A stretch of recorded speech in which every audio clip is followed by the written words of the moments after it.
ഇന്ന് നമ്മളിവിടെ ഉണ്ടാക്കിയിരിക്കുന്നത് നല്ല അടിപൊളി ഒരു ഡെസേർട്ട് റെസിപ്പിയാണ്. അതായത് ഒരു സേമിയ ഫ്രൂട്ട് കസ്റ്റേർഡാണ് ഉണ്ടാക്കിയിരിക്കുന്നത്. നല്ല ടേസ്റ്റാണ്. നല്ല തണുത്തിട്ട് ഇതുപോലൊക്കെ ഓരോ ഗ്ലാസ്സിൽ അങ്ങോട്ട് കുടിച്ചു കഴിഞ്ഞാൽ പിന്നെ വേറെ ഒന്നും വേണ്ട.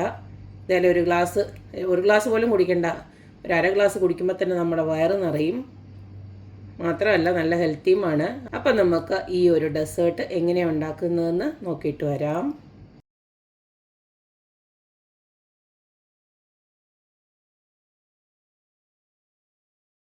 നമ്മുടെ സ്പെഷ്യൽ സേമിയ കസ്റ്റേർഡ് ഡെസേർട്ട് ഉണ്ടാക്കാനായിട്ട് മെയിനായിട്ട് വേണ്ടത് സേമിയ തന്നെ. സേമിയ ഞാൻ ഇതുപോലത്തെ ഒരു കപ്പ് വറക്കാത്ത സേമിയാണ്, അത് ഒരു കപ്പാണ് എടുത്ത് വെച്ചിരിക്കുന്നത്. പിന്നെ 3 ടേബിൾ സ്പൂണ് ഇതുപോലത്തെ കസ്റ്റേർഡ് പൗഡർ. ഇതുപോലുള്ള കസ്റ്റേർഡ് പൗഡറാണ് ഞാൻ എടുത്തിരിക്കുന്നത്. ഇത് ഇങ്ങനെ വാങ്ങിക്കാൻ കിട്ടും. അപ്പോൾ അതിൽ 3 ടേബിൾ സ്പൂൺ എടുത്തിട്ടുണ്ട്. ആദ്യം തന്നെ നമുക്കൊരു അര ഗ്ലാസ് പിന്നെ പാലൂടെ വേണം. ഇതുപോലക്ക് ഞാൻ തണുത്ത പാലാണ് എടുത്ത് വെച്ചിരിക്കുന്നത്. ഇതിലേക്ക് നമുക്ക് ഈ കസ്റ്റേർഡ് പൗഡർ ഇട്ടൊന്ന് കലക്കി വെക്കണം. ഇതിപ്പോൾ ഞാൻ കട്ടയില്ലാതെ നമ്മുടെ കസ്റ്റേർഡ് പൗഡർ ഞാനൊന്ന് പാലിനകത്ത് കലക്കി എടുത്ത് വെച്ചിട്ടുണ്ട്. ഇനി നമുക്ക് ഇതുപോലത്തെ 1 ടേബിൾ സ്പൂണ് സബ്ജ സീഡ്സ് ഞാനൊന്ന് സോക്ക് ചെയ്യാൻ വെച്ചിട്ടുണ്ട്. അത് നേരത്തെ ഞാൻ പറയാൻ മറന്നുപോയി. അതുകൂടെ ഒന്ന് സോക്ക് ചെയ്ത് റെഡിയാക്കി എടുത്ത് വെക്കണം. ഇനി നമുക്കിതിലേക്ക് കുറച്ച് ഫ്രൂട്ട്സൊക്കെ വേണം. ഇഷ്ടമുള്ള ഫ്രൂട്ട്സ് ഏതാണെങ്കിലും അതെല്ലാം ഒന്ന് കട്ട് ചെയ്ത് റെഡിയാക്കി വെക്കണം. അപ്പോൾ നമ്മുടെ ഡെസേർട്ട് ഉണ്ടാക്കാനായിട്ട് ആദ്യം തന്നെ ആ സേമിയ ഒന്ന് വറുത്തെടുക്കണം. നമ്മുടെ ആ 1 കപ്പ് സേമിയ ഞാൻ ഒരു പാനിലോട്ട് കുറച്ച് നെയ്യ് ഇട്ട് കൊടുത്തിട്ടുണ്ട്. ഇതൊന്ന് നമുക്ക് മൂപ്പിച്ചെടുക്കണം. സമയം ഒരു 3 ഗ്ലാസ് പാല് ഒന്ന് തിളപ്പിച്ച് റെഡിയാക്കി വെച്ചിരിക്കണം. നമുക്കിതിനകത്തോട്ട് ഒഴിക്കാനായിട്ടാണ്.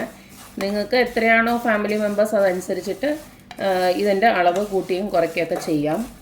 ഞാനിപ്പോൾ 1 കപ്പ് ഒരു അളവിനങ്ങ് എടുത്തതേ ഉള്ളൂ. നമ്മളിട്ട് കൊടുത്ത സേമിയ ഇതുപോലൊന്ന് മൂത്ത് വന്നിട്ടുണ്ട്. ഈ സമയം നമുക്ക് തിളപ്പിച്ച് വെച്ചിരിക്കുന്ന പാല് അതങ്ങോട്ട് ഒഴിച്ചു കൊടുക്കാം.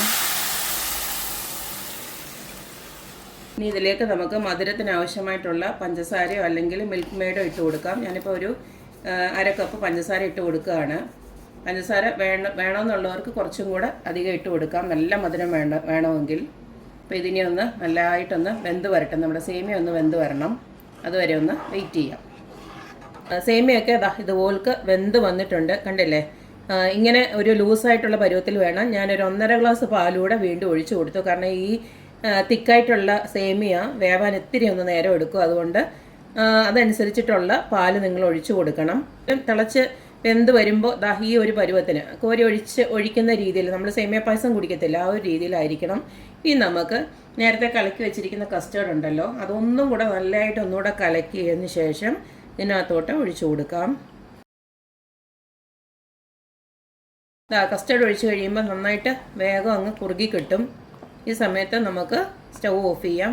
പിന്നെ നമുക്ക് വേണമെന്ന് വെച്ച് കഴിഞ്ഞാൽ ഇതൊക്കെ തണുത്ത് കഴിയുമ്പോൾ വേണമെങ്കിൽ ഇത്തിരി പാലൂടെ വേണമെങ്കിൽ ഒഴിച്ചു കൊടുക്കാം. ഇച്ചിരി പാലൂടെ ഏതായാലും റെഡിയാക്കി വെച്ചാൽ മതി. കാരണം നമുക്കിതൊരു കോരി കുടിക്കുന്ന രീതിയിലുള്ളതാണ് നമ്മുടെ ഈ ഒരു ഡെസേർട്ട്. അപ്പം ഒത്തിരി അങ്ങ് കുറുകി പോയി കഴിഞ്ഞാൽ വലിയ രസം ഉണ്ടാവില്ല. അപ്പം എന്തായാലും ഇത് ഞാൻ സ്റ്റൗ ഓഫ് ചെയ്തിട്ടുണ്ട്. ഇതിനി നന്നായിട്ടൊന്ന് തണുക്കട്ടെ, എന്നിട്ട് വേണം ബാക്കിയുള്ള പ്രോസസ്സ് ചെയ്യാനായിട്ട്. നമ്മുടെ കസ്റ്റേർഡ് സേമിയ ഉണ്ടാക്കിയത് ഞാൻ 2 പാത്രത്തിലായിട്ട് ഇതുപോലൊക്കെ ആക്കി വെച്ചിട്ടുണ്ട്. ഇത് റൂം ടെമ്പറേച്ചറിലൊന്ന് തണുത്തതിന് ശേഷമാണ് ഞാനിങ്ങനെ ആക്കി വെച്ചിരിക്കുന്നത്. ഇതിനകത്തേക്ക് നമുക്കിനി ഞാൻ പറഞ്ഞില്ലേ നേരത്തെ ഫ്രൂട്ട്സ് കുറച്ച് വേണം. നമുക്കിഷ്ടമുള്ള ഏത് ഫ്രൂട്ട്സും എന്ന് പറഞ്ഞാൽ സിട്രസ് ഒന്നും പാടില്ല, കാരണം നമ്മൾ ഇതിനകത്ത് പാലൊക്കെ ഒഴിച്ചാണല്ലോ. അന്നേരം ഞാനിവിടെ എടുത്തിരിക്കുന്നത് ആപ്പിളുണ്ട്, അതുപോലെ തന്നെ പഴമുണ്ട്, അതുപോലെ തന്നെ മാംഗോ ഉണ്ട്, അതുപോലെ തന്നെ പൊമഗ്രാനൈറ്റ് ഉണ്ട്. ഇത് ഇത്രയാണ് ഞാൻ എടുത്തു വെച്ചിരിക്കുന്നത്. നേരത്തെ കുതിർത്ത് വെച്ചിരിക്കുന്ന ആ സബ്ജ സീഡ്സ് ഉണ്ടല്ലോ, അത് 2-നകത്തോട്ടും ഇട്ട് കൊടുക്കുകയാണ്.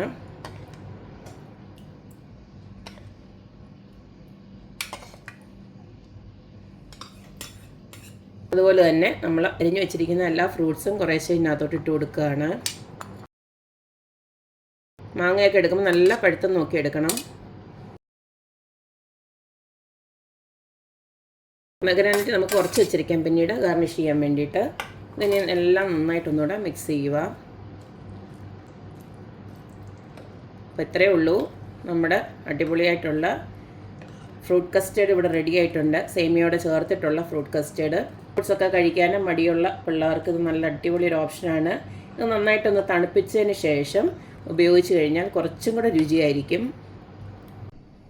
നമ്മുടെ സേമിയ ഫ്രൂട്ട് കസ്റ്റേർഡ് ഇപ്പം ഞാൻ നല്ലതായിട്ട് തണുപ്പിച്ചെടുത്തിട്ടുണ്ട്. ഒരു 5 മണിക്കൂർ ഫ്രിഡ്ജിനകത്ത് വെച്ച് ഒന്ന് തണുപ്പിച്ചെടുത്തിട്ടുണ്ട്. ഇത് നമുക്ക് ഒന്ന് ഇളക്കി നോക്കാം. ഇത്തിരി ഒന്ന് കുറുകിയാണല്ലോ ഇരിക്കുന്നത്. നമുക്ക് ഇത്തിരി ഇവിടെ ഒന്ന് പാലൊഴിക്കാം. അത് നിങ്ങളുടെ ഇഷ്ടം അനുസരിച്ചിട്ട് ആക്കിയെടുത്താൽ മതി, കുഴപ്പമൊന്നുമില്ല. ഇത്തിരി ഒന്ന് കുറുകിയിരുന്നാലും കുഴപ്പമൊന്നുമില്ല. ചിലർക്കാണെങ്കിൽ ഒന്ന് നമുക്ക് കോരി കുടിക്കുന്ന രീതിയിലുള്ളത്. അപ്പോൾ എനിക്ക് ഇത്തിരി ഒന്ന് ഇതുപോലൊക്കെ ഒന്ന് ഇരിക്കുന്നതാണ് എനിക്കിഷ്ടം.